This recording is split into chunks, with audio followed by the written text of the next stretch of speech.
Le renforcement négatif est un concept psychologique où un comportement est renforcé car il entraîne la suppression d'un stimulus désagréable. Ce principe est un élément fondamental du conditionnement opérant, une théorie introduite par B.F. Skinner au milieu du XXe siècle. Le conditionnement opérant se concentre sur la façon dont les comportements sont influencés par leurs conséquences, avec le renforcement positif ou négatif qui augmente la probabilité d'un comportement et la punition qui la diminue. Malgré son nom, le renforcement négatif ne fait pas référence à une punition. Il décrit plutôt un processus par lequel un comportement est encouragé par l'élimination de quelque chose d'indésirable. Examinons quelques exemples de renforcement négatif.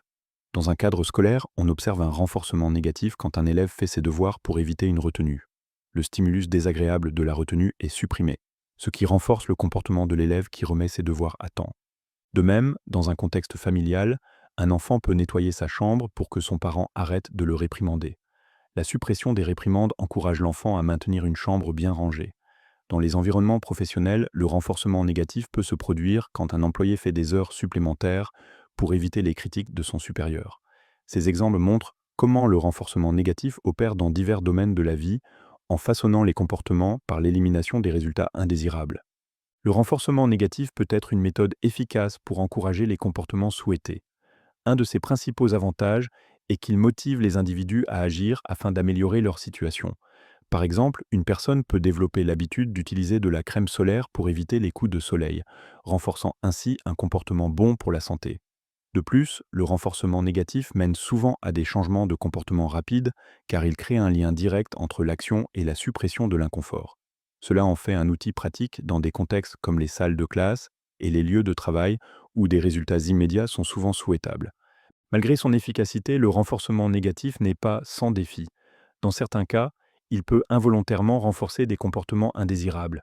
Par exemple, si un enfant fait une crise pour éviter une tâche difficile et que la tâche est alors supprimée, l'enfant peut apprendre que les crises sont un moyen efficace d'échapper à une responsabilité. De plus, la dépendance au renforcement négatif peut amener les individus à adopter des comportements uniquement pour éviter des conséquences désagréables, plutôt que de développer une motivation intrinsèque. Cela peut entraîner un manque d'engagement réel avec le comportement une fois que le stimulus désagréable est supprimé. Le renforcement positif est une alternative largement utilisée au renforcement négatif.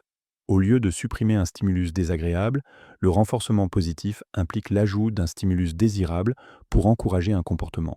Par exemple, féliciter un élève pour avoir terminé ses devoirs peut augmenter la probabilité du comportement sans s'appuyer sur l'évitement.